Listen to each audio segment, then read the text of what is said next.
Hello बच्चों, कैसे हो आप लोग। आशा करते हैं आप बहुत अच्छे होंगे, स्वस्थ होंगे, मज़े में होंगे और अच्छे से पढ़ाई कर रहे होंगे बच्चों। तो बच्चों, आप लोग की तैयारी कैसे चल रही है ना।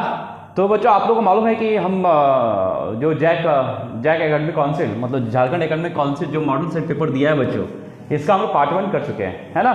इसमें 2 वीडियो है, वीडियो 1 पार्ट 1 एंड पार्ट 1 मतलब 2 वीडियो बनाए हैं उसमें, ठीक है। अब हम चलते हैं बच्चों पार्ट 2 में।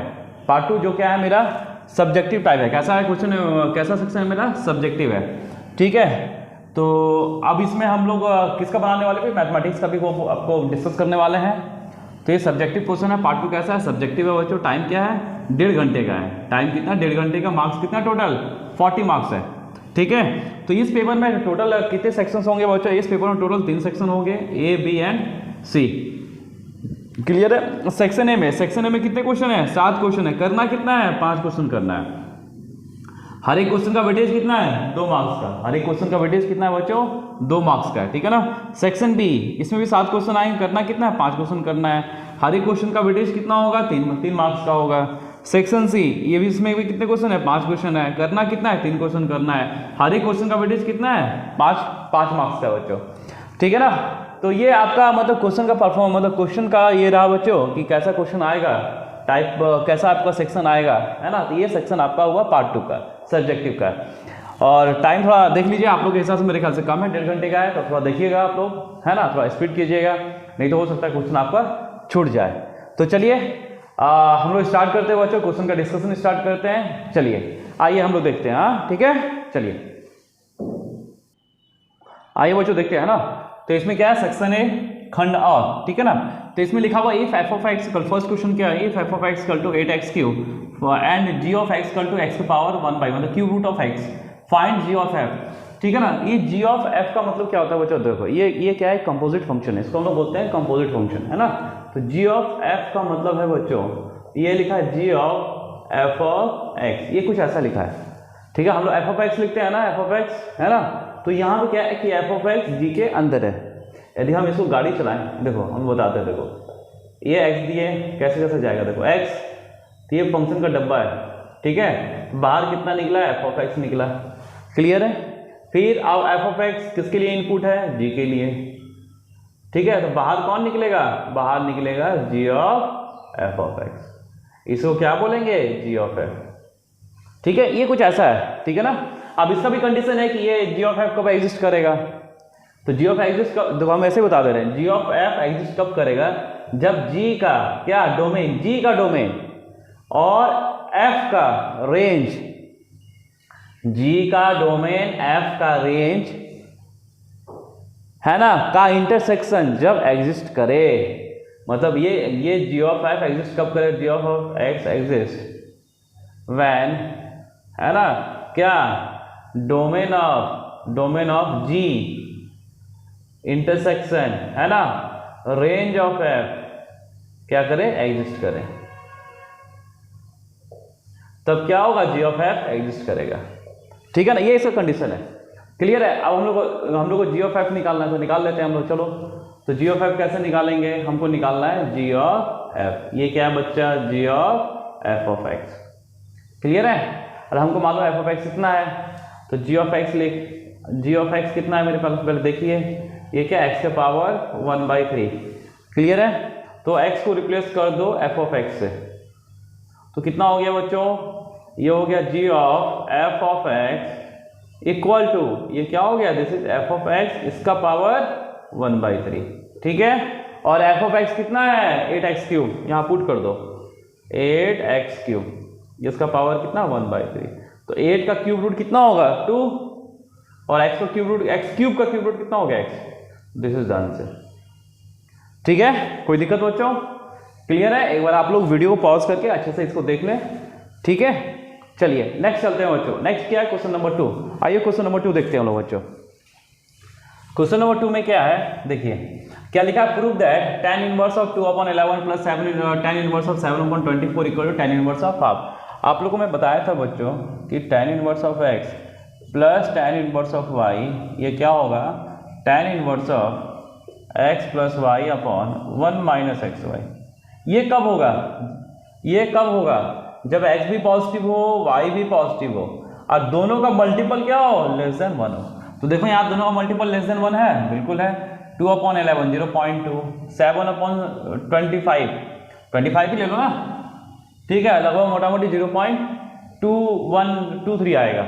लगभग मल्टीपल कितना, 1 से कम ही आएगा, ठीक है। तो हम लोग ये वाला फॉर्मूला यूज़ करेंगे, है ना। इसका मल्टीपल और इसका मल्टीपल क्या 1 से कम है, इसलिए हम लोग ये फॉर्मूला यूज़ करेंगे। आपको जब मैं ऑब्जेक्टिव डिस्कस कर रहा था वहाँ पे किया था, बताया था, 3 फॉर्मूला था, तीनों फॉर्मूला बताया था, आप जाके प्रीवियस वीडियो में जाके देख लें। तो चलिए यहाँ पे करते हैं बच्चों, ये क्या है, अब यहाँ पे लिखते हैं हम लोग LHS ले लेते हैं।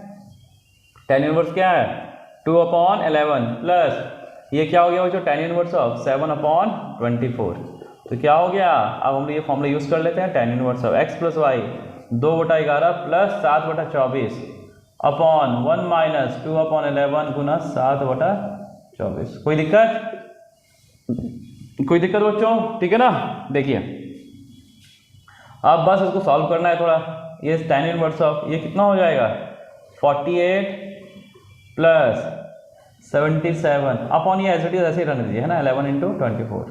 और इसके नीचे में क्या आपका, इसके नीचे में आ गया 11 × 24 माइनस 2 × 7 अपॉन 11 × 24। ये कटा, ये कटा। कोई दिक्कत यहाँ तक क्लियर है। देखिए आगे, है ना, आगे हम लोग यहाँ इसको थोड़ा मिटा लेते हैं बच्चों, ठीक है। देखिए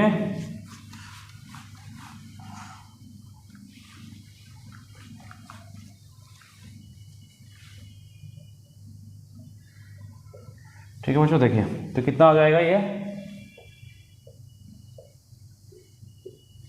आ गया बच्चों, दिस इज, है ना, ये आ जाएगा आपको tan इनवर्स ऑफ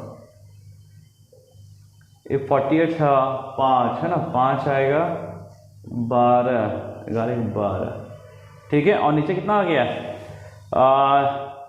24 264, उसमें 14 गया 450, कितना 250, 250 आया, ठीक है।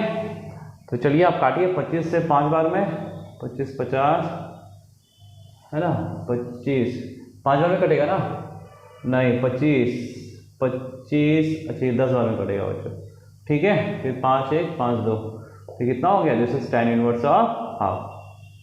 ये आपका RHS हो गया, प्रूव हो गया, ठीक है बच्चों, क्लियर है, ये आपका प्रूव हो गया, है ना। चलिए अब हम लोग नेक्स्ट क्वेश्चन की तरफ चलें बच्चों। नेक्स्ट क्वेश्चन क्या है हम लोग का, थर्ड क्वेश्चन नंबर 3। देखिए थर्ड में क्या बोला है, देखिए थर्ड में बोला है कि find dy upon dx if y equal to sine x² 5। चलिए y दिया है, कितना दिया है, जैसे साइन x² + 5 दिया बच्चों। कोई दिक्कत, ठीक है। आपका यहाँ पे गिवन है साइन x² 5 गिवन है बच्चों। तो आप यहाँ differentiate with respect to x लिखो, differentiate with respect to x, कितना आ गया dy अपॉन dx। तो पहले साइन, देखो ध्यान रखना बच्चों, है ना, बता दे रहे हैं ऐसे ही। देखो यदि मुझे साइन f ऑफ x का डेरिवेटिव चाहिए तो क्या होता है, this is cos f of x into, फिर अंदर का डेरिवेटिव होता है इंटू f प्लस x। तो यहाँ अंदर कौन है, ये है, पहले पूरे का डेरिवेटिव करेंगे तो साइन x² + 5 को क्या हो, कॉस x² + 5 इंटू, फिर अंदर का derivative this is 2x, x का डेरिवेटिव 2x और 5 का 0।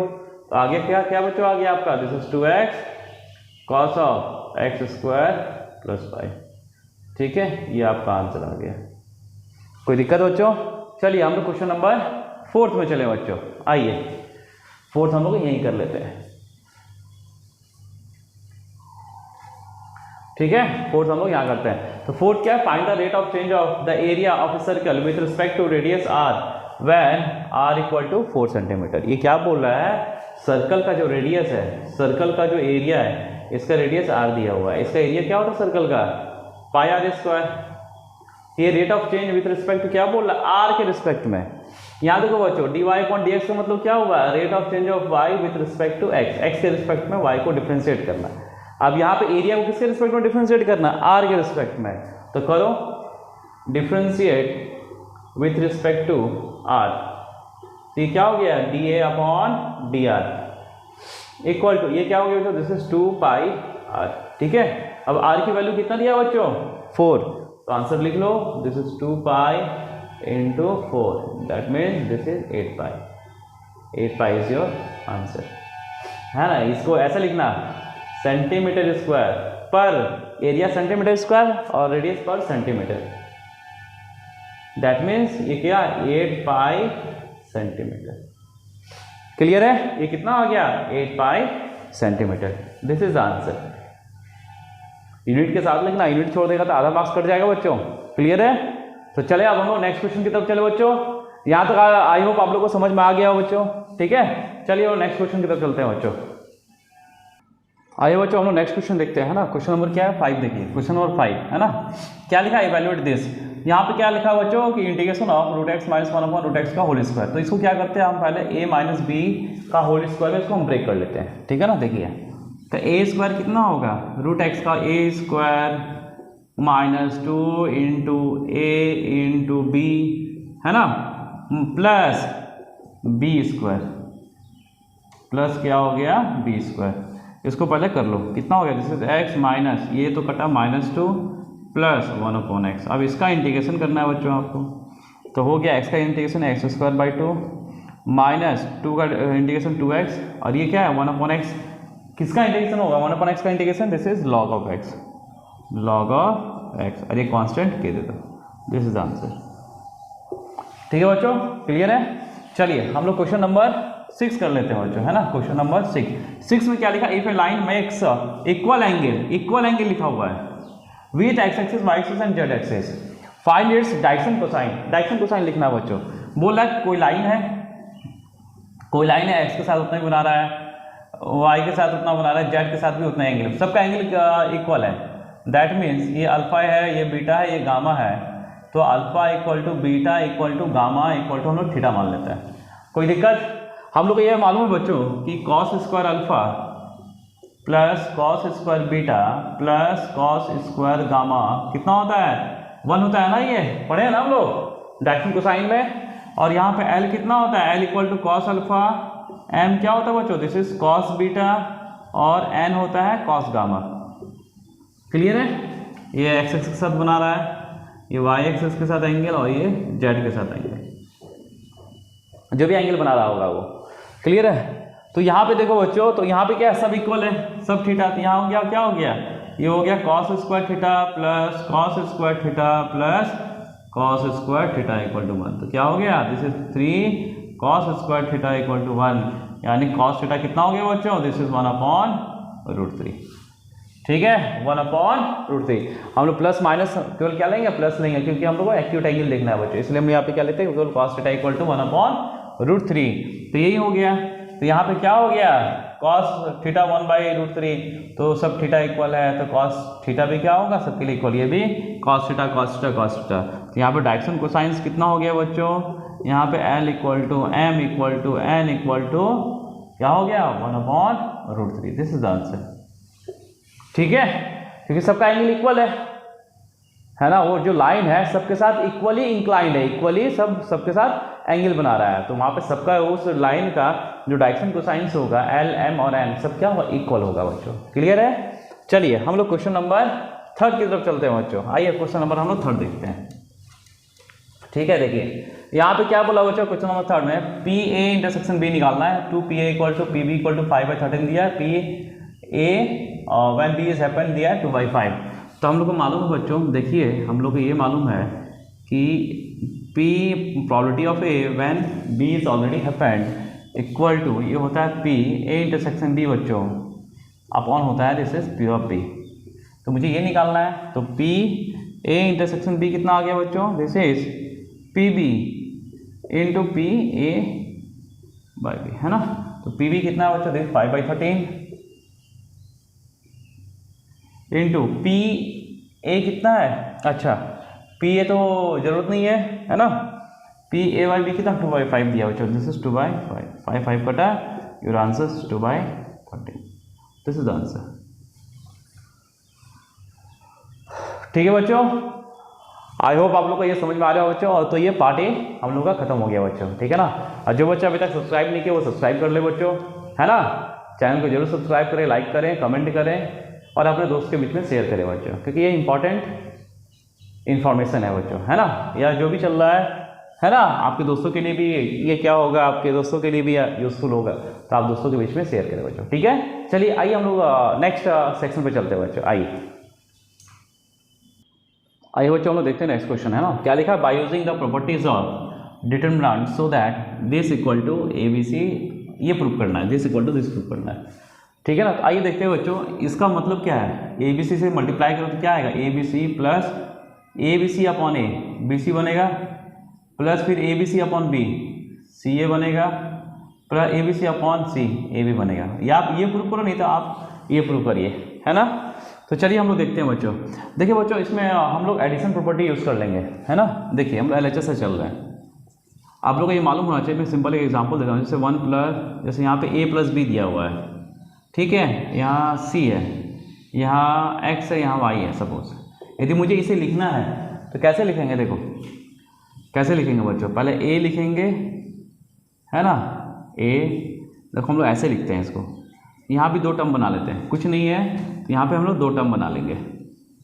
ठीक है, क्लियर है। नहीं तो आप ऐसे भी रख सकते हो, कोई दिक्कत नहीं, आप ऐसे ही रखना है तो ऐसे ही रखने दो, कोई दिक्कत नहीं। लेकिन यहाँ पे 2 टर्म है तो यहाँ पे 2 टर्म हम लोग बना लेंगे। तो पहले हम लोग ए सी लिखेंगे, इसको हम लिखने का तरीका है बच्चों, ए सी, ए का नीचे x है x, सी के नीचे y y है, प्लस फिर अब b के साथ b0 cy, ये इसका मीनिंग ये होता है। ठीक है इसको ध्यान रखना है, हमने यही प्रॉपर्टी यहाँ पे यूज़ करने वाला है। देखो कैसे करेंगे बच्चों, देखो LHS पहले ये लेते हैं, ये लेते हैं, फिर ये लेते हैं। और एक चीज़ और बच्चों, एक प्रॉपर्टी और बता देता हूँ इसमें, कि यदि 2 रो या 2 कॉलम यदि इक्वल हो गया तो इसकी वैल्यू 0 होता है। ठीक है ना, कोई भी 2 रो या 2 कॉलम यदि इक्वल है तो उसका वैल्यू, डिटरमिनेंट की वैल्यू क्या आएगा, 0 आएगा। ये चीज़ ध्यान रखना आप। तो चलिए हम यही सब देखते हुए यूज़ करते हैं। तो ये और ये लेते हैं, यहाँ पर टोटल कितना आएगा, देखो इसमें 2 है, 2 गुना 2 गुना 2 कितना हो गया, 8, टोटल 8 डिटरमिनेंट बनेगा यहाँ पे। देखिए कैसे बनेगा, पहले 1 1 1 लेते हैं, तो 1 1 1, देखिए यहाँ पे 1 1 आया बच्चों, 1 1 1 के नीचे 1 1, यहाँ 1 के नीचे 1 1, फिर प्लस, फिर 1 का 1 के साथ, फिर 0 के साथ, फिर 1 1, मतलब यहाँ 1 1 आ रहा है, और यहाँ 0 0 सी, 0 0 सी, फिर प्लस। ठीक है बच्चों, अब ये हो गया 1 का दोनों के साथ हो गया। अब 1 का इस 0 1, तो 1 0 1, ये क्या है ना, 1 के नीचे 1 1 है, 0 b 0 0 b 0, और ये 1 1 1।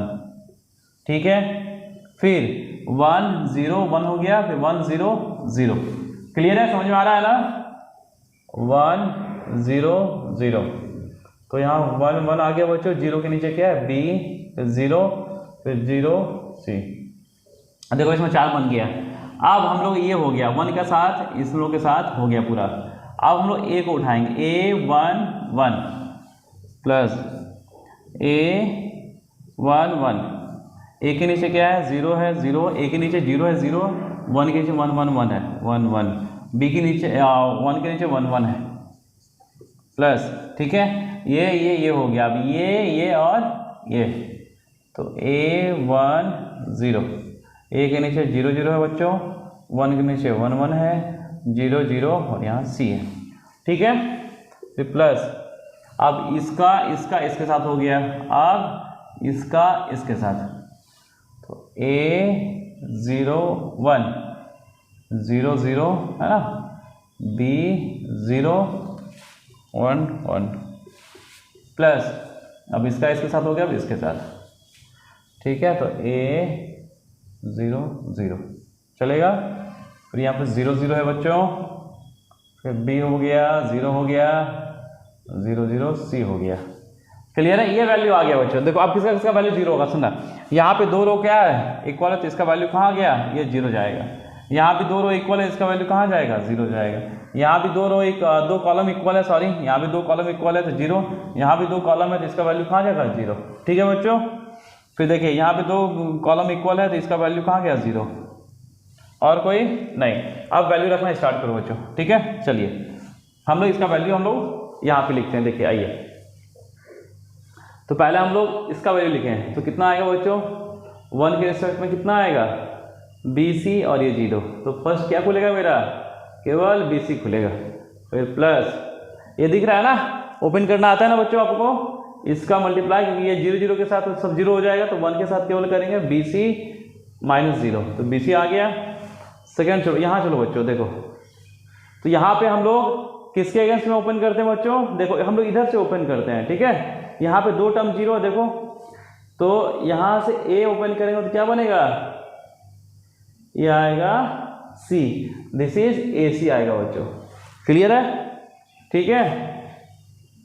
चलिए अब यहाँ से देखते हैं बच्चों, फिर वापस 2 0, तो A के टर्म में ओपन करेंगे तो ये और ये आएगा, ये आएगा और ये आएगा, तो ये B 0, तो यहाँ पे आ गया प्लस AB, ठीक है। फिर यहाँ से देखिए बच्चों 2 0 है, यहाँ A के टर्म में करेंगे तो यहाँ दिस इज BC, ABC, देखिए ये आपका RHS हो गया ना RHS, ये लिखो चाहे ये लिखो, बोथ आर इक्वल, ये प्रूफ हो गया, ठीक है बच्चों। चलिए हम लोग नेक्स्ट क्वेश्चन करते हैं बच्चों, आइए देखिए। वैसे आपको एक चीज़ और बता दें बच्चों, ये जेई पर्पस मतलब JEE IIT JEE point of view से बच्चों ये थोड़ा इंपॉर्टेंट होता है, तो आता है डायरेक्टली भी दे देता है कभी कभी, ठीक है। आइए बच्चों नेक्स्ट क्वेश्चन देखते हैं, है ना। नेक्स्ट क्या बोला, test the continuity of the following function at the point x = 0। Continuity कहाँ से करना है, 0 पे करना है, तो फंक्शन कैसे डिफाइन किया बच्चों, f(x) दिया है sin x/x, जब x क्या हो <0 हो, इक्वल टू x + 1, जब x क्या हो > 0। तो चलिए बच्चों हम लोग स्टार्ट करते हैं, है ना। क्वेश्चन नंबर फर्स्ट देखिए, हम लोग क्वेश्चन नंबर फर्स्ट देखते हैं बच्चों। तो क्या है यहाँ पे, है ना, कंटिन्यूटी यदि हम किसी पॉइंट पे देखते हैं बच्चों, तो कंडीशन क्या होता है ना, if f(x) is continuous at x = 0 या एट x = a, तो क्या होता है, हम लोग क्या लेते हैं, LHL = RHL = value of function. क्या लेते हैं बच्चों, पहले लेते हैं LHL, फिर लेते हैं RHL, राइट हैंड लिमिट, फिर क्या लेते हैं, वैल्यू ऑफ फंक्शन। तो LHL क्या हो गया बच्चों, कहाँ देखते हैं, लिमिट x टेंड्स टू कहाँ पे, a नेगेटिव पे देखते हैं हम लोग इसका वैल्यू, इक्वल टू, ये कहाँ देखते हैं बच्चों, ये देखते हैं a पॉजिटिव पे, और ये कहाँ देखते हैं बच्चों, ये जो देखते हैं f(a) पे देखते हैं बच्चों। या इसको हम लोग ऐसे भी लिखते हैं बच्चों, देखो यदि मुझे लिखना है तो हम लोग ऐसे भी लिखते हैं, लिमिट x टेंड्स टू 0, है ना, f(, ये क्या है, दिस इज h - x लिखेंगे, ठीक है। इसे क्या लिखेंगे, h - x, ठीक है। देखिए या इसको हम क्या लिखते हैं बच्चों, a - h लिखो, ठीक है। ये समझ में आ रहा है आप लोगों को, भैया a क्या है, 0 हो गया, और h टेंड्स टू कहाँ जा रहा है, 0। आप लोग जैसे लिखो, है ना, लिमिट h टेंड्स टू 0, ये नेगेटिव 0 पॉजिटिव, ये क्या हो गया, f(a + h) या इक्वल टू f(a)। तो इतना क्यों करेंगे, हम लोग सीधे यहाँ से चलते हैं, है ना। देखिए तो यहाँ पे ये क्या है, LHL कब निकालेंगे बच्चों, जब x की वैल्यू क्या हो, a, ये a है, इससे जस्ट पहले हो, और जस्ट बाद क्या होता है, a पॉजिटिव, इसके जस्ट पहले a नेगेटिव, क्लियर है ना। तो चलिए यहाँ पे क्या क्या डिफाइन है, देखो x < 0 के लिए यहाँ पे a क्या है, 0 है, किस पॉइंट पे चेक करना है, 0 पे। वैसे भी आपको ये ध्यान होना चाहिए बच्चों, कंटिन्यूटी डिसकंटिन्यूटी की बात हम लोग कहाँ करते हैं, या डिफरेंशिएबिलिटी की बात कहाँ करते हैं, जहाँ फंक्शन अपना नेचर चेंज करता है। तो फंक्शन अपना नेचर चेंज कहाँ कर रहा है, <0 पे फंक्शन ऐसा है, और <0 पे फंक्शन ऐसा है, तो फंक्शन कहाँ नेचर चेंज कर रहा है, 0 पे। यदि मान लो ये आपको नहीं दिया रहता है कि check the continuity of the function at, ये पॉइंट नहीं दिया होता, तो आपको ये खुद ही चेक करना होता है कि ये कहाँ पे अपना नेचर चेंज कर रहा है, 0, यानी कंटिन्यूटी कहाँ चेक करना है, मुझे 0 पे चेक करना है, ठीक है। चलिए आइए, तो ये x < 0 दिया है, <0 का मतलब LHL, लेफ्ट हैंड लिमिट, और ये <0 RHL के लिए फंक्शन ये है, LHL के लिए फंक्शन ये है, और वैल्यू ऑफ फंक्शन देखो, वैल्यू ऑफ फंक्शन के लिए भी फंक्शन यही डिफाइंड है, इक्वालिटी यही होल्ड किया ना, ठीक है। तो चलिए हम लोग LHL निकाल लेते हैं बच्चों। ये लिमिट x टेंड्स टू कहाँ, a क्या है, 0 नेगेटिव के लिए फंक्शन क्या होगा, <0 नेगेटिव के लिए फंक्शन ये है, दिस इज sin x/x। तो ये क्या होता है बच्चों, sin x/x when x tends to 0, इसकी वैल्यू क्या होता है, 1। तो ये क्या निकला मेरा, ये मेरा LHL निकल गया बच्चों, क्या निकला, LHL। अब हम लोग RHL देख लेते हैं, RHL, तो RHL कहाँ निकलेगा, limit x tends to 0 positive पे निकलेगा बच्चों, ठीक है। तो 0 पॉजिटिव पे फंक्शन क्या है, 0 पॉजिटिव फंक्शन क्या है, x + 1, यहाँ पे x + 1 लिखिए, है ना। तो ये क्या दे रहा है, दिस इज 0 रखो तो ये क्या आएगा 1, ये भी कितना आ गया 1 आ गया, ये भी 1 है। और वैल्यू ऑफ फंक्शन क्या होगा, वैल्यू ऑफ फंक्शन के लिए भी फंक्शन क्या डिफाइन है, ये डिफाइन है, जब 0 रखेंगे तो ये भी क्या होगा 1 होगा। And this is equal to क्या है, this is value of function. तो सारा इक्वल हो गया बच्चों, यहाँ पे लिखना LHL equal to RHL equal to value of function. So this function is continuous, so this function is continuous,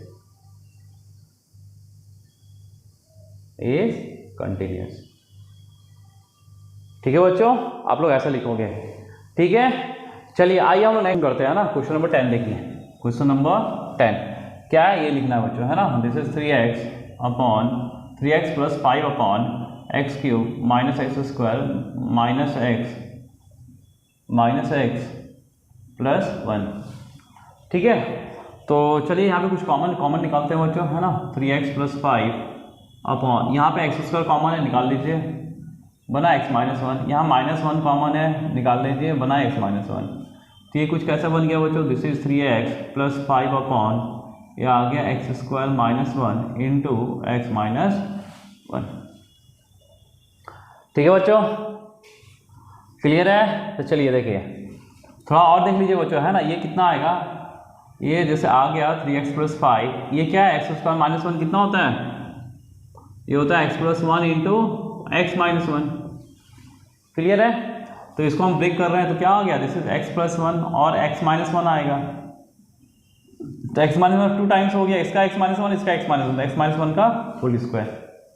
अब इसको हम यहाँ पे पार्शियल फ्रैक्शन करेंगे बच्चों, ठीक है ना। तो ये कैसा होता है देखो, ये हो गया बच्चों आपका a upon x plus 1 plus b upon x minus 1 plus c upon x minus 1 का होल स्क्वायर, ये ऐसा होता है इसका पार्शियल फ्रैक्शन बच्चों, क्लियर है। तो चलिए हम लोग को a b c का वैल्यू चाहिए, कैसे करेंगे, इसका इसके साथ हम लोग कंपेयर करेंगे और a b c का वैल्यू फाइंड आउट करेंगे। देखिए कैसे करेंगे बच्चों, यहाँ मैं बता दे रहा हूँ, ठीक है। ये क्या है, this is 3x plus 5 upon, ये क्या बना x माइनस 1 का whole square into x plus 1 equal to क्या एज्यूम किए, a upon x plus 1 plus b upon x minus 1 plus c upon x minus 1 का होल स्क्वायर। चलिए इधर LCM लीजिए, कितना आएगा, this is x plus 1 into x minus 1 का whole square. तो यहाँ क्या बना, a के साथ x माइनस 1 का होल स्क्वायर प्लस b के साथ क्या बनेगा, x माइनस 1 लिए बचा x plus 1 into x minus 1, ठीक है। और c के साथ क्या बचेगा बच्चों, c के साथ आ गया प्लस c के साथ आ गया x प्लस 1, ठीक है। c के साथ क्या आ जाएगा, x प्लस 1।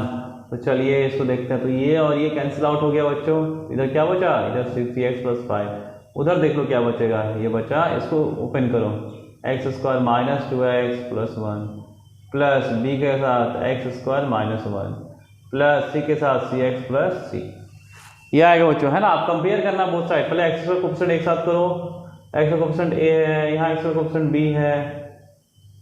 है ना, एक्स स्क्वायर, फिर प्लस, अब एक्स का कोएफिशिएंट क्या है, माइनस 2a, एक्स का कोएफिशिएंट c है, ये एक्स का कोएफिशिएंट है, प्लस कांस्टेंट क्या आएगा, a आएगा, यहाँ माइनस b और यहाँ प्लस c, ठीक है बच्चों। Compare the coefficient both side, है ना, compare the coefficient both side.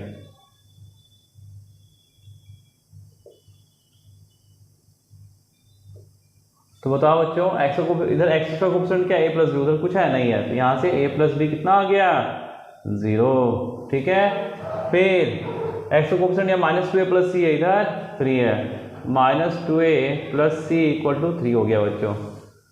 फिर यहाँ पे कांस्टेंट कितना है, इधर 5 है, इधर क्या है, a minus b plus c equal to क्या है 5 है। तो चले हम लोग वैल्यू निकालना स्टार्ट करो, कैसे निकालोगे, यहाँ से a इक्वल टू कितना हो गया बच्चों, माइनस बी, है ना, वैल्यू निकालना है ना मुझे, ठीक है। तो यहाँ से a equal to minus b, तो माइनस बी, तो minus 2b plus c equal to 5, तो यहाँ a equal to minus b रखो तो यहाँ क्या हो गया, this is 2b plus 3 equal to 3। ये समझ में आ रहा है ना कैसे कर रहा हूँ बच्चों? a equal to minus b यहाँ रख दिया पहले, तो minus b minus 2b plus c. अब इसे और इसे सॉल्व कर लो, दोनों को सब्ट्रैक्ट कर दो, इसको 1 ले लो, इसे 2 ले लो, इसे थर्ड ले लो इक्वेशन नंबर, और 2 माइनस थर्ड करो, 2 माइनस थर्ड करेंगे तो कितना आ गया, दिस इज 4b ये गया इक्वल टू -2, b कितना आ गया minus half, b minus half, तो a कितना हो गया बच्चों, a इक्वल टू हाफ।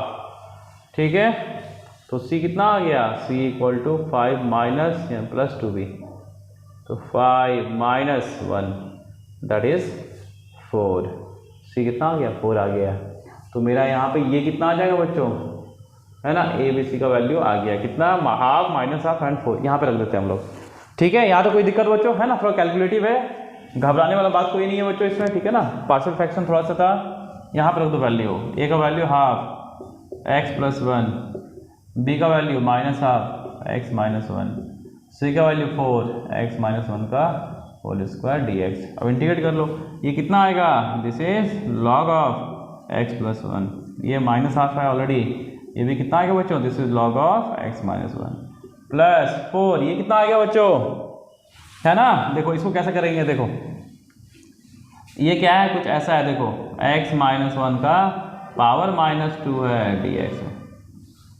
ठीक है, तो यहाँ से हाफ कॉमन आ गया और ये कितना बन गया, this is log of x plus 1 upon x minus 1, और ये आ गया बच्चों दिस इज 4 टाइम्स ये x माइनस 1 का, क्या वो पावर ऐड होता है ना इसमें,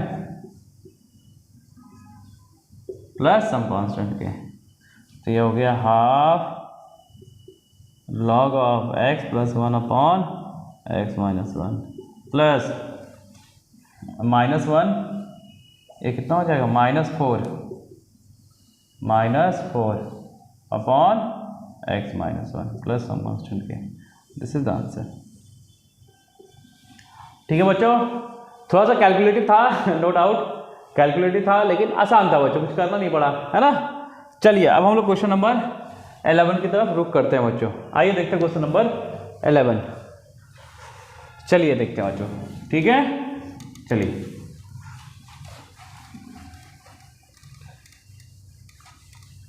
देखिए बच्चों, क्वेश्चन नंबर हम लोग 11 करते हैं। आइए यहाँ लिखते हैं क्वेश्चन नंबर 11, ये होगा 0 to π/2 root sine x upon root sine x plus root cos x dx। ठीक है, यहाँ पे बच्चों एक प्रॉपर्टी यूज होगा, है ना, यहाँ पे एक प्रॉपर्टी यूज होगा, वो प्रॉपर्टी क्या है बच्चों, ध्यान रखना, 0 to a f of x, इसको हम किंग्स प्रॉपर्टी बोलते हैं, इक्वल टू होता है 0 to a f of a minus x dx। ठीक है, ये हम लोग यहाँ पे यूज करने वाले हैं बच्चों। चलिए आइए देखते हैं, इसको हम लोग i कंसिडर कर लेते हैं, ये प्रॉपर्टी यूज करते हैं, तो i कितना आ गया 0 to π/2, ये square root of sine of, ये क्या होगा, this is sine π/2 minus x upon square root of sine of π/2 minus x plus square root of cos of π/2 minus x. ठीक है, तो ये हो गया 0 to π/2, ये कितना हो गया sine 90 minus theta cos theta cos x upon नीचे ये कॉस एक्स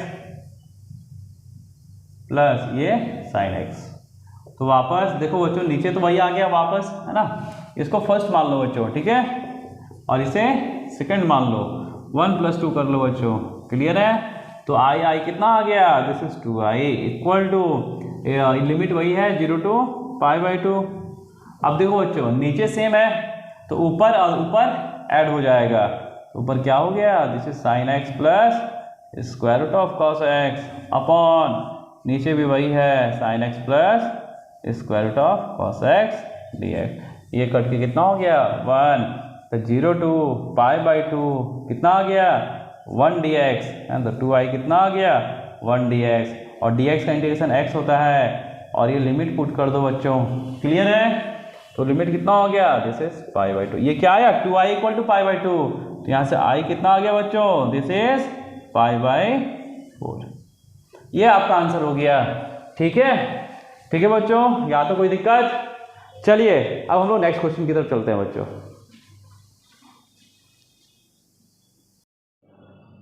आइए बच्चों हम लोग नेक्स्ट क्वेश्चन देखते हैं, है ना। क्या है question number 12, solve y d x minus x plus 2y square d y equal to 0। मतलब ये आपका डिफरेंशियल इक्वेशन दिया है बच्चों, आपको ये सॉल्व करके बताना है कि इसका मतलब सॉल्यूशन क्या आएगा। ठीक है ना, चलिए आइए देखते हैं। तो यहाँ पे हम क्वेश्चन नंबर 12 सॉल्व करने जा रहे हैं। तो y d x minus x plus 2y square d y equal to 0। ठीक है, चलिए देखो ये वेरिएबल सेपरेबल नहीं हो सकता बच्चों, है ना, क्योंकि यहाँ पे देखो डी वाई के साथ एक्स भी है और वाई भी है, तो ये वेरिएबल सेपरेबल से तो नहीं होगा। ये कुछ डिफरेंशियल इक्वेशन दिख रहा है बच्चों, है ना, डिफरेंशियल लीनियर डिफरेंशियल इक्वेशन दिख रहा है।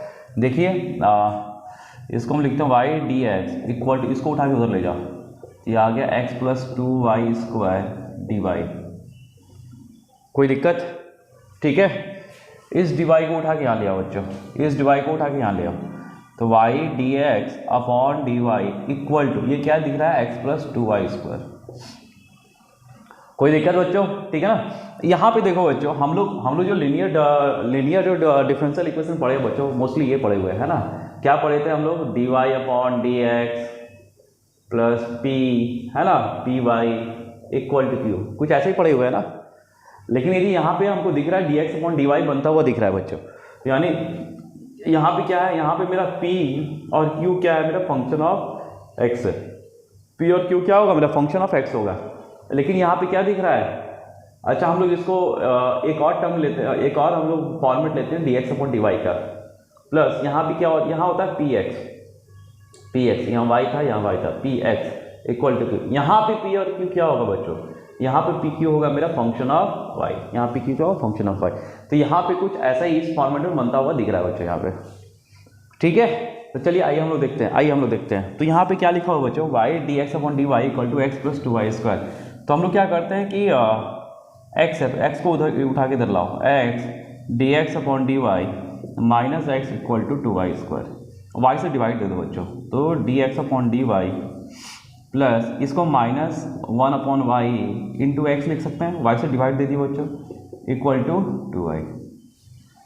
यहाँ तो कोई दिक्कत है ना। तो ये इसी फॉर्मेट में है बच्चों, ध्यान रखना। ठीक है, यहाँ पे फॉर्मेट जो यूज़ हो रहा है, कौन सा यूज़ हो रहा है, ये यूज़ हो रहा है। ठीक है, तो इसका सॉल्यूशन यदि हम लिखे तो सॉल्यूशन क्या होता है इसका, यदि हम इसका सॉल्यूशन लिखे तो ये होता है एक्स इंटू इंटीग्रेटिंग फैक्टर, है ना, equal to integration of q into i f integrating factor, और ये दिस इज डी वाई। कोई दिक्कत? तो हम लोग यहाँ से सॉल्यूशन भी यही निकालेंगे हम लोग। ठीक है बच्चों, तो यहाँ से हम लोग क्या करते हैं, यहाँ से p कितना हो गया, p equal to minus 1 upon y, यहाँ q कितना है, q इक्वल टू 2y। तो सबसे पहला काम हम लोग इंटीग्रेटिंग फैक्टर निकाल लेते हैं बच्चों। क्या निकालते हैं, आई एफ इंटीग्रेटिंग फैक्टर। तो इंटीग्रेटिंग फैक्टर क्या होता है फॉर्मूला, e के पावर इंटीग्रेशन ऑफ p किसका फंक्शन है, p is the function of y, है ना, p is the function of y। तो ये p इंटू डी वाई होगा, e इंटीग्रेशन ऑफ कितना, p minus 1 upon y d y. कोई दिक्कत बच्चों यहाँ तक, है ना। तो ये हो गया बच्चों आपका, माइनस बाहर निकालो, minus 1 upon y d y का इंटीग्रेशन लॉग वाई। तो क्या हम इसे लिख सकते हैं, e के पावर माइनस, इसके लिख सकते हैं लॉग ऑफ y की पावर माइनस 1। तो ये कितना हो गया, दिस इज y की power minus 1, that is 1 upon y. तो मेरा इंटीग्रेटिंग फैक्टर कितना निकल गया बच्चों, 1 अपॉन वाई मेरा निकल गया। क्लियर है, इंटीग्रेटिंग फैक्टर मेरा इतना आ गया। अब मुझे सॉल्यूशन लिखना है, तो सॉल्यूशन यहाँ से लिख देंगे। सॉल्यूशन यही है ना, इस फॉर्म का सॉल्यूशन क्या होगा, इस फॉर्मेट का सॉल्यूशन मेरा ये होगा। ठीक है, तो चलिए लिखिए। तो x इंटू आई एफ क्या है मेरा, 1 upon y, 1 upon y equal to integration of q कितना है बच्चों, q is 2y, integrating factor कितना है, 1 upon y, this is dy।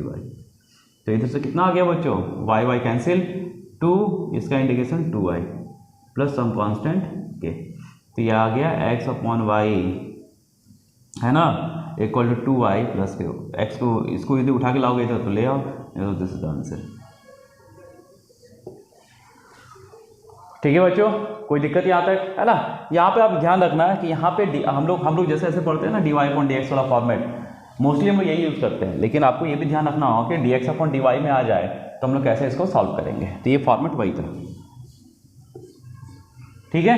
आइए हम लोग नेक्स्ट क्वेश्चन करते हैं बच्चों, है ना। देखिए इसको मिटा दो बच्चों, रफ कर दे, ठीक है। इसको लिख लो फटाफट आप लोग। चलिए क्वेश्चन नंबर कितना है बच्चों? 13। क्वेश्चन नंबर 13 में क्या बोल रहा है कि यहाँ वेक्टर ए है कितना 2i + 2j + 3k, vector b given है, वेक्टर ए है, वेक्टर बी गिवन है, वेक्टर सी गिवन है, ऑल 3 वेक्टर्स आर गिवन, है ना। Are such that vector a plus lambda vector b is perpendicular to vector c. किसका perpendicular है? Vector सी का perpendicular है। हम लोग को मालूम है बच्चों कि दो वेक्टर भी परपेंडिकुलर हो, vector a and vector b is perpendicular. इसका मतलब क्या हुआ? या तो दोनों का डॉट प्रोडक्ट 0 है, दोनों का डॉट प्रोडक्ट क्या है? 0 है। इसका मीनिंग तो यही है, क्लियर है। बस हम यही यूज कर लेंगे यहाँ पे। चलिए तो पहले हमको vector a plus lambda vector भी चाहिए, मतलब ये किसका परपेंडिकुलर है बच्चों? ये वेक्टर सी का परपेंडिकुलर। इसका मतलब क्या हुआ कि vector a plus lambda vector b का डॉट प्रोडक्ट सी के साथ कितना होगा? 0। इसको जो डॉट प्रोडक्ट करो क्या होगा? Vector a dot vector c plus lambda time vector b dot vector c equal to 0। तो यहाँ vector a dot vector c हम लोग निकाल लेते हैं बच्चों, ठीक है ना। तो ए का डॉट प्रोडक्ट किसके साथ? पहले सी के साथ। चलिए यहाँ पे लिख लेते हैं। चलिए 2i + 2j + 3k dot C कितना है बच्चों? 3i + j plus lambda times b कितना है? -i + 2j + k, है ना। डॉट प्रोडक्ट किसके साथ? सी के साथ। 3i + j = 0। यही होगा बच्चों। चलिए अब i का मल्टीपल किसके साथ? i के साथ। i का डॉट प्रोडक्ट किसके साथ? i के साथ, है ना। तो i डॉट i, है ना। तो क्या आएगा? 2 3 जा 6, फिर 2 का j का j के साथ 2 1 जा 2 प्लस i के यहाँ तो नहीं है 0, के 0, फिर प्लस लैम्डा टाइम्स, है ना। अब -i का डॉट प्रोडक्ट 3i के साथ, तो -3 + 2, है ना, कि यहाँ भी नहीं है 0 = 0। तो कितना हो गया? 8, और यहाँ से बच्चों माइनस लैम्डा = 0। तो यहाँ से लैम्डा कितना आ गया बच्चों? Lambda is 8। ठीक है बच्चों, ये भी एक आसान क्वेश्चन था। चलिए हम लोग नेक्स्ट क्वेश्चन की तरफ आगे बढ़ते हैं बच्चों, ठीक है। आइए बच्चों नेक्स्ट क्वेश्चन की तरफ चले, है ना। क्या लिखा हुआ है? Suppose a girl throws a die, ठीक है ना। एक गर्ल है जो डाई को थ्रो कर रहा है। इफ शी गेट्स 5 और 6 she tosses a coin 3 times. ये क्या बोल रहा है कि यदि वो डाई को थ्रो कर रहा है, सबसे पहले ये लड़की है वो जो डाई को थ्रो कर रहा है, वो डाई को थ्रो कर रहा है, इसमें 5 और 6 आ जाए तो एक कॉइन लेके वापस एक कॉइन लेके उसको 3 बार टॉस करेगा। ध्यान रखना, कॉइन 3 बार टॉस कब करेगा? जब डाई में क्या है? 5 और 6, ठीक है, मतलब डिपेंडेबल, ध्यान रखना एक दूसरे पर डिपेंड है। And note the number of heads, है ना। And note the number of heads, ठीक है, और हेड नोट करेगा वो, ठीक है। इफ शी गेट 1 2 3 और 4 she toss a coin once. क्या बोल रहा है कि यदि वो और यदि डाई को जब थ्रो किया, यदि उसमें 1 2 3 और 4 मिले तो वो एक ही बार कॉइन को टॉस करेगा। ध्यान रखना, जब 1 2 3 4 मिले तो कितने बार टॉस करेगा कॉइन को? एक बार ही टॉस करेगा। क्लियर है बच्चों? ठीक है ना। लिखा है and note whether a head और टेल, और जो आया हेड आया टेल आया उसको नोट किया है। If she obtain exactly 1 head, ये बोल रहा है कि if she obtain exactly 1 head, यदि वो टेल में एग्जैक्टली 1 हेड ऑब्टेन करेगा, what is the probability that she throws 1 2 3 और 4 विद द डाई। तो बोलता है कि 1 2 3 4 डाई, तो बोलता है कि क्या प्रोबेबिलिटी होगा जो 1 2 3 4 डाई उसे मिले, मतलब नंबर 1 2 3 और 4 मिले। इसका मतलब ये हुआ कि जो मेरा मतलब इसका मतलब ये हुआ कि प्रोबेबिलिटी ऑफ गेटिंग दिस, है ना। So probability of getting this, so she obtained exactly 1 head, वो 1 हेड को पाएगा। इसके लिए मेरा 1 2 3 4 आने के लिए एग्जैक्ट प्रोबेबिलिटी क्या है? ठीक है ना। तो देखो बच्चों यहाँ पे क्या करें, सुनना। यहाँ पे हम लोग कैसे करेंगे, ध्यान रखना। सॉल्यूशन देखो इसका। तो पहले हम यहाँ पे देखते हैं, सपोज लाइन गर्ल्स थ्रो ए डाई, क्या लिखा, इफ सी गेट 5 और 6, तो सबसे पहले हम यही लिखते हैं, लेट, एक इवेंट लेते हैं इवन, इसका मतलब क्या हुआ, गेटिंग 5 और 6। इवन क्या है, let even be the event, पूरा लिख लो, लेट इवन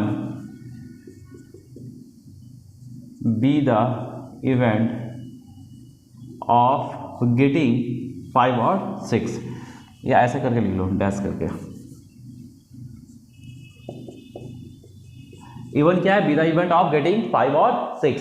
तो मुझे बता सकते हैं प्रोबेबिलिटी ऑफ इवेंट इवन कितना आएगा बच्चों, 5 और 6, मतलब टोटल उसमें नंबर ऑफ सैंपल स्पेस कितना है, जब हम डाई को थ्रो करेंगे तो 1 2 3 4 5 6, total number of sample space 6 आएगा, है ना। ये क्या हो जाएगा, this is NE1 upon NS।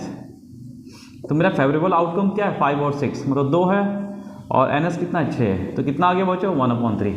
यहाँ तो कोई दिक्कत।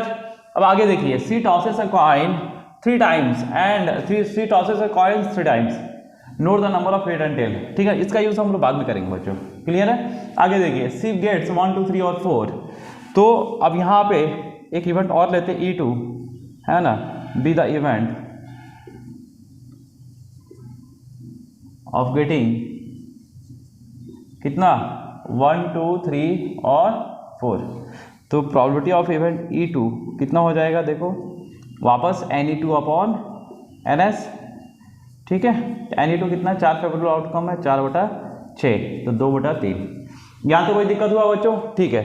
अब हम लोग यहाँ पे क्या लिखते हैं, आगे हम लोग देख रहे हैं यहाँ पे क्या, if she obtain exactly 1 head, तो एक इवेंट और एज्यूम कर लेते हैं, एक इवेंट ए ले लेते हैं, ए मतलब हाँ, A B the event getting exactly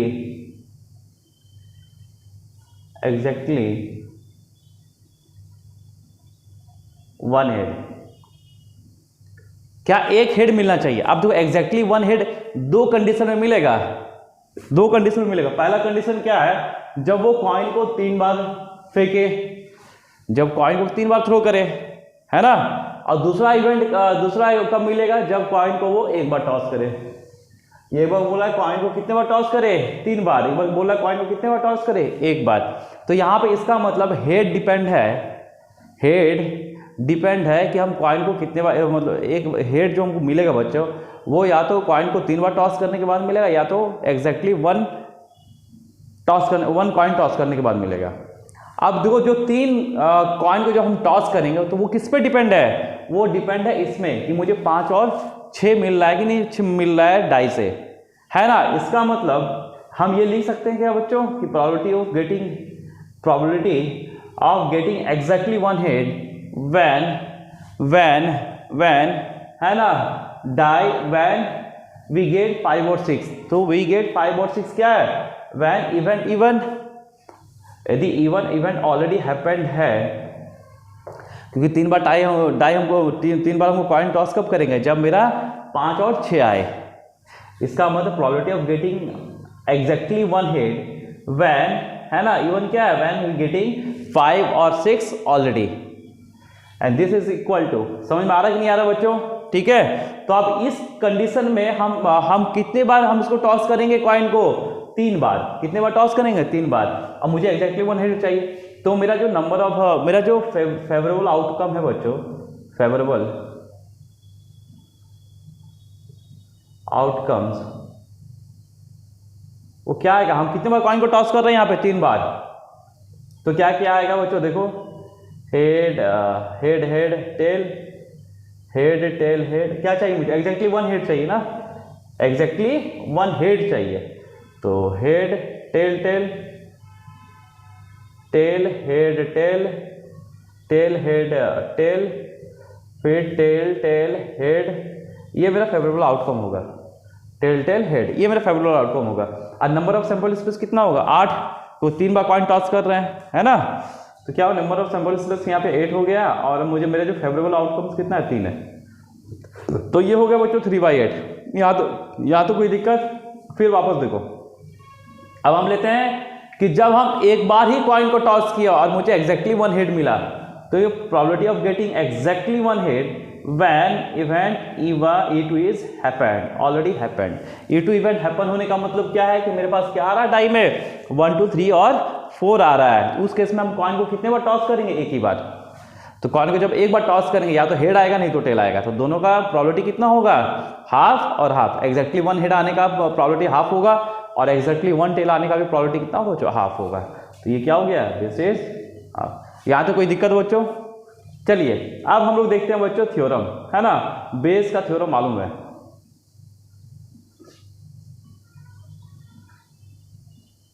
अब मुझे निकालना क्या है कि मुझे प्रोबेबिलिटी ऑफ गेटिंग E2 मुझे निकालना क्या है?